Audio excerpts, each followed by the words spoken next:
কিছুক্ষণের মধ্যেই বৃষ্টি শুরু হবে কলকাতা সহ দক্ষিণবঙ্গের এই সব জেলায়। 40 কিমি বেগে ঝড়ের সম্ভাবনা, এমনটাই সতর্কতা জারি করছে আবহাওয়া দপ্তর।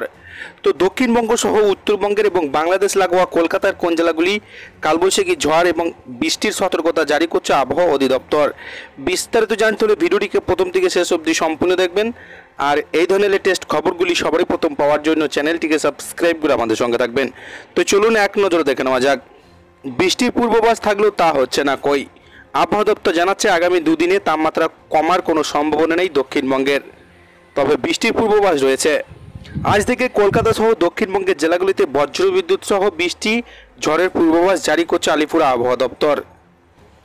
কলকাতা সহ দক্ষিণবঙ্গের জেলায় জেলায় ঘন্টায় 30 থেকে 40 কিলোমিটার বেগে ঝোড়ো হাওয়ার সঙ্গে বৃষ্টির পূর্বাভাস দক্ষিণবঙ্গের 2 24 পরগনা, 2 মেদিনীপুর, নদিয়া, পুরুলিয়া, বাঁকুড়া, ঝাড়গ্রাম এবং উত্তর 24 পরগনা, দক্ষিণ 24 পরগনা, পূর্ব মেদিনীপুর, পশ্চিম মেদিনীপুর, নদিয়া, কলকাতা, হাওড়া, হুগলি ও ঝাড়গ্রামে।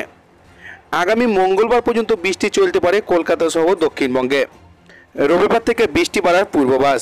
আগামীকাল বৃষ্টির সম্ভাবনা উত্তর 24 পরগনা, দক্ষিণ 24 পরগনা, পূর্ব পশ্চিম মেদিনীপুর, বীরভূম, মুর্শিদাবাদ, নদিয়াতে।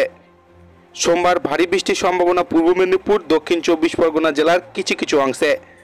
মঙ্গলবার ভারী বৃষ্টির সম্ভাবনা সোমবার দক্ষিণ 24 পরগনা, পূর্ব পশ্চিম মেদিনীপুর, পুরুলিয়া, বাঁকুড়া, পূর্ব পশ্চিম বর্ধমানে। আগামী সপ্তাহে আগে দক্ষিণবঙ্গে বর্ষা প্রবেশ করছে না বলেই জানিয়েছে হাওয়া অফিস। গোটা রাজ্যে আগামী দুদিনে তাপমাত্রা প্রায় একই রকমই থাকবে।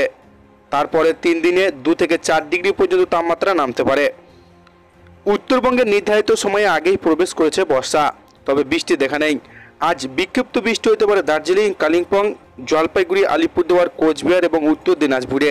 হালকা থেকে মাঝারি বৃষ্টির সঙ্গে ঝোড়ো হাওয়া বইতে পারে। এরই মধ্যে আলিপুরদুয়ারে ভারী বৃষ্টির সম্ভাবনা রয়েছে।